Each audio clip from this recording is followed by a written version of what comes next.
KT ജലീലിൻ്റെ ഒരു കമൻ്റാണ്. സർക്കാർ ടൗൺഷിപ്പിൽ ഒരുക്കുന്ന എല്ലാ സൗകര്യങ്ങളും ഒരുക്കുന്നുണ്ടോ എന്ന് പ്രത്യേകം നോക്കും. ലീഗിൻ്റെ കള്ളക്കളി പൊളിക്കും. സർക്കാർ 200 വീടുകൾ കൊടുക്കുമ്പോൾ ലീഗ് എത്ര വീടുകൾ കൊടുക്കുമെന്ന് നമുക്ക് നോക്കാം. വൈദ്യുതി, പൈപ്പ് ലൈൻ, ഗ്രൗണ്ട്, കല്യാണ മണ്ഡപം, കോളനിക്കുള്ളിലെ ടാറിട്ട റോഡുകൾ, കോളനി എന്നൊക്കെ വിളിക്കുന്നത്, ആശുപത്രി, അംഗൻവാടി, ഇതെല്ലാം ലീഗ് ഒരുക്കി കൊടുക്കണം. ലീഗിൻ്റെ നേതാക്കളെ വിശ്വസിച്ച് ഒരു കൂട്ടം തെറ്റിപ്പോന്ന 100 കുടുംബങ്ങളെ പറ്റിക്കാൻ അനുവദിക്കില്ല. ഇതാണ് അവിടുത്തെ മേൽനോട്ടക്കാരനായിട്ട് KT ജലീലിനെ പാർട്ടി നിയമിച്ചിട്ടുണ്ടോ? KT ജലീൽ ഒരു തമാശക്കാരനാണ്. കാരണം അത്യാവശ്യം തമാശ ഭാഷയുള്ളവർക്ക് ഇങ്ങനത്തെ ചോദ്യം ചോദിക്കാൻ പറ്റുള്ളൂ. ഇതിലൊരു സാമാന്യ ബുദ്ധി, ഇപ്പോൾ ഇവർ പറയുന്നത് കേട്ടാൽ തോന്നും ഇത് CPM ചെയ്യുന്ന പണിയാണ്. അതായത് അവിടെ ടൗൺഷിപ്പ് ഉണ്ടാക്കുന്നത് CPM ആണ്. CPM വേഴ്സസ് ലീഗ് എന്ന് പോലെ സർക്കാരാണ് അവിടെ ചെയ്യുന്നത്. സർക്കാർ അതായത് മുസ്ലിം ലീഗിനെ സംബന്ധിച്ചിടത്തോളം ഇത് ഒരു പൊളിറ്റിക്കൽ മൈലേജിന് വേണ്ടി ഉണ്ടാക്കിയ ഒരു പരിപാടിയല്ല.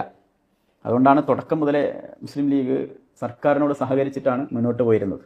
ദൗർഭാഗ്യവശാൽ സർക്കാരിൻ്റെ ഭൂമി ഏറ്റെടുക്കൽ ഉൾപ്പെടെയുള്ള കാര്യങ്ങൾ വൈകിക്കൊണ്ടിരുന്നപ്പോഴാണ് മുസ്ലിം ലീഗ് ഒറ്റയ്ക്ക് പോകാമെന്ന് തീരുമാനിച്ചത്. ഇവിടെ സർക്കാർ ഈ പുനരധിവാസത്തിന് വേണ്ടി പിരിച്ച കണക്ക് അത് പറയണം, അപ്പോഴേ ഇതിൻ്റെ തമാശ മനസ്സിലാവുള്ളൂ. അതായത് 773.98 കോടി അവിടെ നിർത്തുന്നില്ല. അതായത് ഇത് കേരള സർക്കാർ പിരിച്ച പൈസ, അതായത് ഈ ഫണ്ടിന് വേണ്ടി മാത്രം. ഇനി കേന്ദ്ര സർക്കാർ 260 കോടി.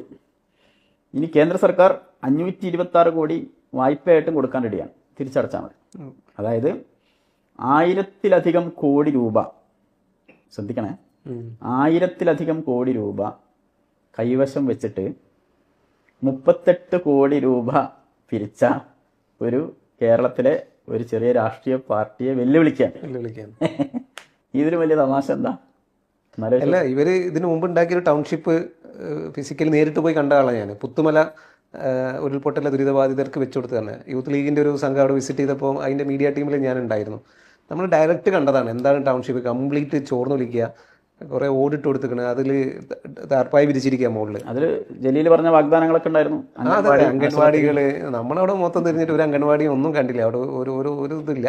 ലീഗിൻ്റെ വീടുകൾ ഇപ്പോൾ പോയി നോക്കിയാൽ കാണാം, വളരെ കൃത്യമായിട്ട് ചെങ്കല്ല് കൊണ്ടാണ് ഉണ്ടാക്കുക. ഈ സർക്കാരിൻ്റെ വീടുകൾ ഹോളോ ബ്രിക്സ് ആണ്. അതായത് അതിൽ പോലും എന്ത് ചെയ്തിട്ടുണ്ട്, പിടുത്തുണ്ട്. മുസ്ലിം ലീഗ് എന്ന് പറയുന്ന ഒരു ചെറിയ പാർട്ടി, ആ പാർട്ടി ഒരു ക്രൗഡ് ഫണ്ടിങ് പ്രഖ്യാപിക്കുന്നു.